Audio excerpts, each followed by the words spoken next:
Абай Құнанбайұлы 21-ші қара сөз. Аз ба көп пе адам баласы біртүрлі мақтаннан аман болмағы қиын іс. Сол мақтан деген нәрсенің мен екі түрлісін байқадым. Біреуінің атын үлкендік деп атаймын, біреуін мақтаншақтық деймін. Үлкендік адам ішінен өзіне өзі бағалы есеп қылмақ. Яғни надан атанбастығын, жеңіл атанбастығын, мақтаншақ атанбастығын, әдепсіз, арсыз, байлаусыз, пайдасыз, сұрамшақ, өсекші, өтірікші, алдамшы, кеселді, осындай жарамсыз қылықтардан сақтанып, сол мінездерді бойына қорлық біліп, өзі ондайлардан зор есептемек. Бұл мінез ақылдылардың, арлылардың, артықтардың мінезі. Олар өзімді жақсы демесе мейлі білсін, жаман дегізбесем екен деп азаптанады. Екінші, мақтаншақ деген біреуі демесін демейді, десін дейді. Бай десін, батыр десін, қу десін, пысық десін, әрдайым не түрлі болса да десін деп азаптанып жүріп, демесінді ұмытып кетеді. Ұмытпақ түгіл әуелі іс екен деп ескермейді. Мұндай мақтаншақтардың бүзі үш түрлі болады. Біреуі жатқа мақтанарлық мақтанды іздейді. Ол надан, ләкин надан да болса адам.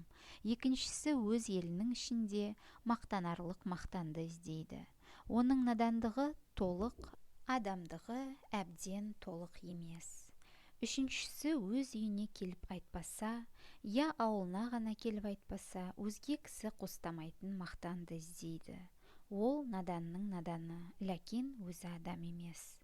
Жатқа мақталсам екен деген, елім мақтаса екен дейді. Еліме мақталсам екен деген, ағайыным мақтаса екен дейді. Ағайынның ішінде өзі мақтау іздеген, өзімді өзім мақтап жетем дейді.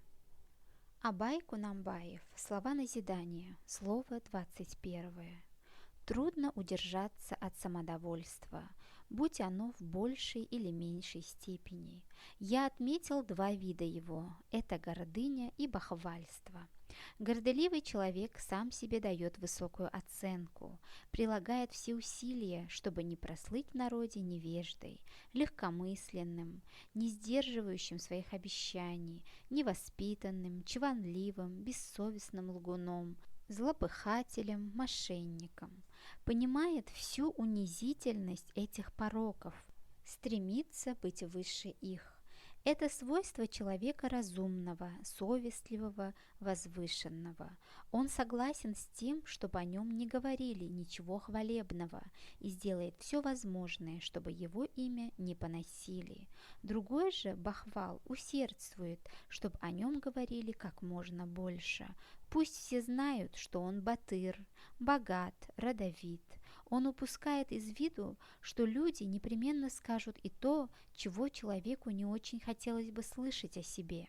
Не то чтобы он забыл об этой стороне известности, просто даже не обращает внимания на эту непременную изнанку славы. Такие хвастуны обычно бывают трех видов. Первый из них одержим желанием прославиться в чужих краях, среди незнакомых ему людей. Он невежда, но в нем еще теплятся некоторые человеческие качества. Другой хочет стать известным и быть хваленным в своем роду. Невежество этого полное, человечности явно недостает. Третий ищет, чем бы похвастаться перед своими домочадцами или в своем ауле. Ни один человек со стороны не одобрил бы его похвальбы. Вот этот невежда из невежд. И он уже не человек. Тот, кто желает заслужить похвалу среди чужих, будет стараться отличиться в своем роду. Тот, кто желает быть хваленным в своем роду, будет добиваться похвалы у своих близких. Тот, кто ищет похвалы у близких, уверен, добьется ее, расхваливая и вознося до небес самого себя.